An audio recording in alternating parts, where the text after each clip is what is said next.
Welcome back to another video. और आपका आज की वीडियो में स्वागत है। और आज की वीडियो स्टार्ट करने से पहले हम बोलना चाहते हैं हैप्पी दशहरा, क्योंकि कल था और कल की वीडियो में हम लोग उस तरह से नहीं आप लोगों को विश कर पाए। सो आज हम विश कर रहे हैं और जरूर बताइएगा कि आप लोगों ने किस किस तरह से दशहरा गुजारा। हमारे साथ अपनी पिक्चर्स भी शेयर कर सकते हैं आप, या जो आपने किया वो कमेंट सेक्शन में भी हमें बता सकते हैं और थ्रू ईमेल भी बता सकते हैं। वेल, अभी बढ़ते हैं आज की वीडियो की तरफ। और आज की वीडियो हमें सजेस्ट की है गौरव ने और वीडियो का टाइटल है India forex reserves on historic all time high. तो चलिए देख लेते हैं वीडियो, लेकिन उससे पहले इस वीडियो के चैनल का ओरिजिनल लिंक जो है आपको हमारी वीडियो के डिस्क्रिप्शन में मिल जाएगा। सब्सक्राइब करें, लाइक करें, शेयर करें, फॉलो करें इनके चैनल को।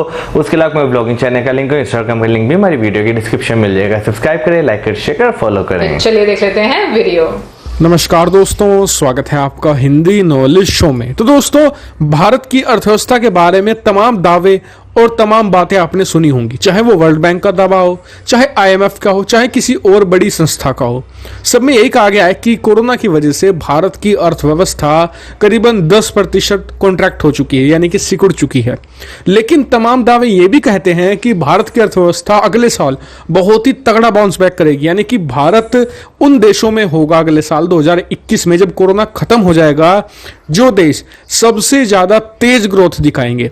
और इस बात से कोई नकार भी नहीं सकता है। कारण है, भारत के पास ह्यूज पॉपुलेशन है और भारत के पास रिसोर्सेज हैं कि भारत ऐसा कर सके, और भारत अपने रिसोर्स बहुत तेजी से बढ़ा भी रहा है। यह भारत की एक जबरदस्त रणनीति है जिसके तहत भारत को बड़ी सफलता हासिल हुई है, जिसके बारे में मैं आपको इस वीडियो में बताने वाला हूं। तो मेरे साथ आप इस वीडियो में अंत तक बने रहेगा, और अगर आपने सब्सक्राइब नहीं किया तो कर लीजिए, क्योंकि आपको मिलती है प्रतिदिन 3 video, defence, foreign policy, finance और अन्य टॉपिक से रिलेटेड वीडियो। तो चैनल को ध्यान से सब्सक्राइब कर लीजिएगा। तो दोस्तों, जैसा कि मैं आपको लगभग हर हफ्ते ही भारत के विदेशी मुद्रा भंडार से रिलेटेड जानकारियां देता रहता हूं, लगातार अपडेट लेकर मैं आता रहता हूं। लेकिन हो रहा क्या था कि भारत का विदेशी मुद्रा भंडार पिछले 7-8 महीनों से लगातार बढ़ रहा था, और ऐसा बिल्कुल नहीं था कि ग्रोथ बहुत ही कम हो, मान लीजिए मामूली सी ग्रोथ हो रही हो। जी नहीं, ऐसा नहीं था कि 100 मिलियन 200 मिलियन, यहां पर बढ़ रहा था बिलियंस में, और वो भी 3 बिलियन 4 बिलियन 5 बिलियन के आसपास, जिससे कि हमारा विदेशी मुद्रा भंडार पिछले 7 महीनों में 430 बिलियन से लेकर 550 अरब डॉलर बढ़ चुका है। यानी कि आप, अगर मैं रफ एस्टिमेट आपको बताऊं कि पिछले 4 से 5 महीनों का मैं आपको बता देता हूं, करीबन 60 से 70 अरब डॉलर बढ़ा है। कितनी बड़ी अमाउंट है ये मानकर चलिए कि भारत का जो टोटल मिलिट्री बजट होता है, उससे भी ज्यादा भारत के पास विदेशी मुद्रा भंडार आया है। सिर्फ 4 से 5 महीनों का मैं आपको डाटा बता रहा हूं, पूरे साल का नहीं बता रहा हूं। और हालांकि बीच में 1-2 बार ऐसा भी हुआ कि डिप हुआ, जैसे कि मैं आपको बताऊं कि लास्ट मंथ एक हफ्ते के लिए ये करीबन 2.5 अरब डॉलर डिप हुआ था, यानी कम हुआ था। लेकिन फिर भारत ने बाउंस बैक किया, 3.5 अरब डॉलर बढ़ा। फिर नेक्स्ट वीक यानी 9 अक्टूबर तक ये करीबन 5 अरब डॉलर बढ़ा। लेकिन इस हफ्ते, जो हफ्ता 16-17 अक्टूबर को खत्म हुआ है, भारत ने एक और रैपिड ग्रोथ दिखा दी है, और भारत का विदेशी मुद्रा भंडार पहली बार इतिहास में हाईएस्ट को अपने टच कर चुका है। यह बढ़ा है 555 अरब डॉलर। जी हां, और बहुत ही तेजी से भारत आगे बढ़ रहा है। भारत ने रैपिड ग्रोथ दिखाई है, उसका असर भी दिख रहा है। और इसी पैसे के दम पर आप देखिएगा, मैं हमेशा से कहता हूं कि भारत अगले साल जो रिकवरी है सबसे तेज करेगा, और 2 डिजिट में भारत की इकोनॉमी ग्रोथ चली जाए, इसमें आप कोई आश्चर्य की बात नहीं होनी चाहिए। भारत कर सकता है, और भारत का जो लक्ष्य है, बहुत से लोग इस पर मजाक भी बनाते हैं कि भारत 2024-25 तक कभी 5 ट्रिलियन की डॉलर की इकोनॉमी नहीं बन सकता। देखिए, होने का कुछ भी हो सकता है। आने वाला समय बहुत तेजी से बदल रहा है। चीन बहुत ही पीछे छूट रहा है, धीरे धीरे पीछे छूट रहे हैं सभी पश्चिमी देश। भारत सबकी एक उम्मीद है, और भारत के पास जो विदेशी मुद्रा भंडार है, इसकी मदद से भारत विदेशी कंपनियों को आकर्षित करके अपनी इकोनॉमी को डबल डिजिट ग्रोथ में ले जा सकता है। हालांकि अगला साल 2021 भारत के लिए और भारत की इकोनॉमी के लिए बहुत इंपॉर्टेंट होने वाला है। अगला साल ही तय करेगा कि भारत सुपर पावर कितनी जल्दी या फिर कितनी देर से बनता है। सरकार की रणनीतियों पर सब कुछ तय होगा। आपका क्या मानना है भारत के इस रैपिड ग्रोथ विदेशी मुद्रा भंडार के मामले में? कमेंट करके जरूर बताएगा, वीडियो को शेयर कीजिएगा और चैनल को सब्सक्राइब करना मत भूलिएगा। Thank you much for watching video. बात करें अगर आज की वीडियो की, तो जैसे वीडियो में कहा गया कि दुनिया में अगर आप कुछ करना चाहें तो कुछ भी नामुमकिन नहीं, आप कर सकते हैं। और अगर इंडिया की बात करें, जैसे इंडिया ने जो है पिछले साल ही की बात करें तो जो है अपनी जो $3 ट्रिलियन की इकोनॉमी थी उसे अचीव किया था। बिल्कुल, और मैं यहाँ पर ये बात बोलना चाहूंगी, मैं वाकई में अग्री करती हूँ, जैसे वीडियो में भी बोला गया और जैसे मौसम ने भी बोला कि कुछ भी अचीव करना नामुमकिन नहीं है। और अगर हम भारत की अर्थव्यवस्था की बात करें तो भारत ने काफी अच्छे तरीके से परफॉर्म किया है उसमें और अपने गोल्स अचीव किए हैं। इस पैंडेमिक में नो डाउट जो कॉन्ट्रैक्शन है वो 10% तक, मतलब 10.3% तक चली जहां तक हम लोगों ने देखा। बट 2021 में हम लोगों को भी यही एक्सपेक्टेड है कि वो काफी अच्छी होने वाली है। उसके बहुत सारे रीजन हैं, क्योंकि जितनी भी हम वीडियोस देखते हैं उनके थ्रू जो जितने पॉइंट्स और फैक्ट्स हमारे सामने आते हैं, तो मुझे ऐसा लगता है कि भारत एक बहुत बड़ी मार्केट है। और अभी इस पैंडेमिक के थ्रू चाइना जितना पीछे गया है या चाइना को जितना नुकसान हुआ है, तो मुझे लगता है कि उसकी जगह पे इंडिया आगे आएगा। बिल्कुल ऐसे ही। और जैसे अगर बात की मुद्रा की बात कर रहे थे, तो इंडिया में जो है वो इस टाइम वो काफी ज्यादा करेंसी, नो डाउट हम काफी देर से अगर बात करें तो इस बारे में है कि जो करेंसी है, फॉरेन करेंसी जो है वो इंडिया में काफी ज्यादा जो है वो रिजर्व की जा रही है ताकि इंडिया की इकोनॉमी को मजीद स्टेबलाइज किया जा सके।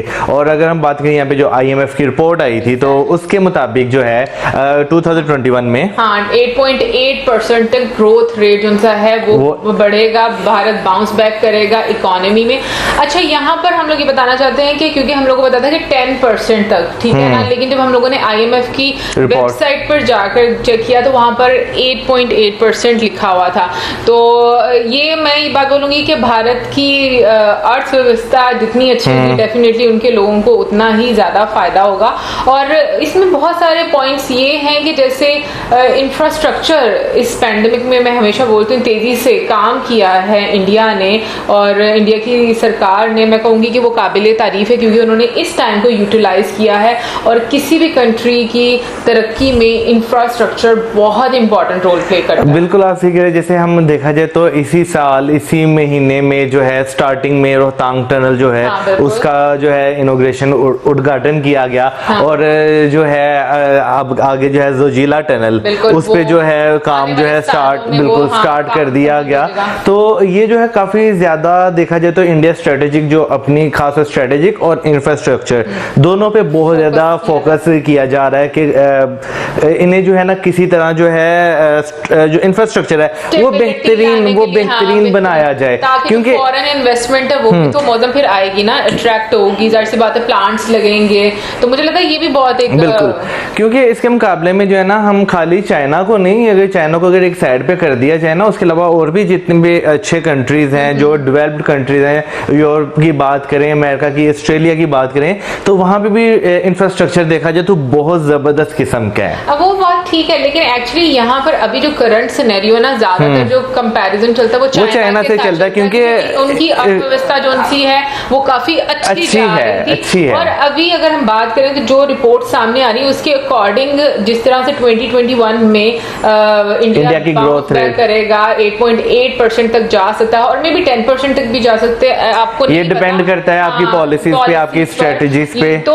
उस लिहाज से ये भी स्पेकुलेट किया जा रहा है कि वो चाइना की जो ग्रोथ रेट है उसको भी क्रॉस कर जाएगा, जो अभी चाइना की ग्रोथ रेट बिल्कुल 8.2% है अभी। और मतलब अब तो ऐसे पेंडेमिक में जो है वो कम हुई होगी, तो जो है जब बाउंस बैक करेगा तो इससे भी जो क्रॉस कर जाएगा, जो वाकई ह्यूज नंबर है। बहुत सारी मेरे जहन में चीजें चलती जा रही हैं, लाइक अगर हम जैसे आत्मनिर्भर भारत देखें, कैंपेन्स चल रही हैं, और माइक्रोमैक्स है, फिर उसके अलावा हम देखेंगे और भी बहुत सारी जो प्लांट्स हैं, जो कंपनीज हैं, वो उठकर इंडिया में भी आए। तो मुझे ऐसा लगता है कि बहुत सारी चीजें जो उनसे वो कंट्रीब्यूट करती है, फिर गवर्नमेंट की पॉलिसीज, फिर जो मतलब लोन देने के प्रोसीजर्स, सब कुछ मुझे लगता है कि काफी ज्यादा बिल्कुल जो नई कंपनीज आती हैं उन्हें टैक्स में छूट, इंफ्रास्ट्रक्चर, हाँ बिल्कुल इंफ्रास्ट्रक्चर और गवर्नमेंट की पॉलिसीज जो हैं वो इस तरह की हों कि उन कंपनीज को जो है कोई मसला ना हो।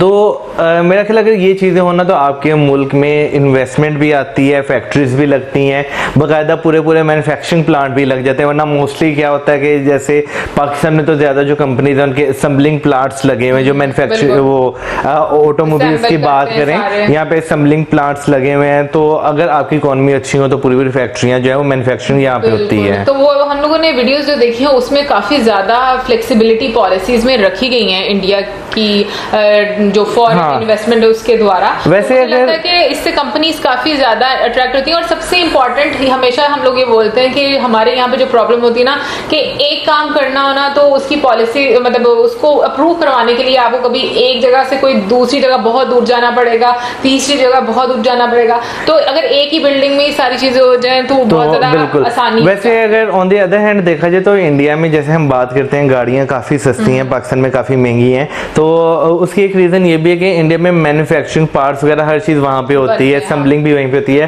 पाकिस्तान में जरा जो है पार्ट्स बाहर से आते हैं तो उस पर टैक्सेस लगते हैं, फिर असेंबलिंग होती है, फिर जब तैयार होके कस्टमर के पास आती है फिर टैक्स लगता है, तो वो काफी महंगी हो जाती है। एप्पल भी मेड इन इंडिया होने वाला है। हाँ बिल्कुल बिल्कुल। नहीं मेड इन इंडिया नहीं, असेंबलिंग आई थिंक नहीं, मैंने सुना है कि वो अब इंडिया में बनेगा। अच्छा। हाँ, पता नहीं, वैसे मैंने तो यही सुना क्योंकि आईफोन 11 का तो वो असेंबल था ना। अच्छा। उससे पहले जो है वो मेड था। ओके, मुझे वैसे यही पता है कि मतलब क्योंकि हमने जब लास्ट टाइम वीडियो देखी थी एप्पल मेड इन इंडिया की, तो मुझे किसी ने मैसेज करके बताया था कि जो है असेंबल इंडिया में होगा। ओके, तो मतलब असेंबल होगा तो मतलब वो सारा फिर उसी में ही बनेगा ना, असेंबल होकर तो पार्ट्स बाहर से आएंगे। हाँ, तो असेंबल इंडिया में होगा। अब ये आप कंफर्म करेंगे असेंबल होगा कि बनेगा, वरना हम दोनों जो है वो इसी चीज में पड़े रहेंगे। हाँ बिल्कुल, हम क्योंकि मुझे यहाँ तक मुझे ये पता चला था हाँ, मेड इन इंडिया जो हमने वीडियो भी देखी थी। वीडियो के बाद नहीं कर, वीडियो के बाद मतलब कि अभी रिसेंटली मुझे ये न्यूज पता चली थी कि मतलब इंडिया में बनेगा। अब आई डोंट नो। असल में इस तरह की जो चीजें होती है ना, जैसे पुराने मोबाइल में जब देखता था उसमें लिखा था मेड इन ताइवान लेकिन असेंबल्ड इन चाइना। अच्छा, ठीक है ना। काफी देर पहले जो है नोकिया के जब मोबाइल आते थे तो उस टाइम पे इस तरह लिखा होता था। हम लोग कुछ ज्यादा ही एप्पल में चले गए। आप जरूर हमें बताइएगा इस चीज के बारे में। और अभी हम आपसे लेंगे इजाजत एंड आई होप, और हम लोगों को वाकई में उम्मीद है कि नेक्स्ट ईयर में इंडिया काफी ज्यादा प्रोग्रेस करने वाला है, क्योंकि आपको चीजें थोड़ी बहुत वो आपको नजर आती हैं काम करने के तरीके से। और जितनी भी हम लोग वीडियोस देखते हैं उससे रिलेटेड हम लोगों को भी आइडिया होता है कि हाँ कुछ होगा, कुछ बड़ा होगा। वेल, ये तो थी हमारी आज की वीडियो। आई होप आप लोगों को अच्छी लगी होगी। आपका क्या सोच रहे हैं इसके बारे में हमें जरूर बताइएगा, क्योंकि आप बहुत सारे ऐसे पॉइंट्स कमेंट सेक्शन में लिखते हैं जिससे हम लोग सीखते हैं और हमारी नॉलेज में भी इजाफा होता है। और इसी के साथ अब हमें इजाजत, क्योंकि मेरा गला हो रहा है खराब शायद। और हमें इजाजत, हमारी वीडियोस करें, लाइक, चैनल करें, वीडियोस करें, keep us in your prayers. Good bye.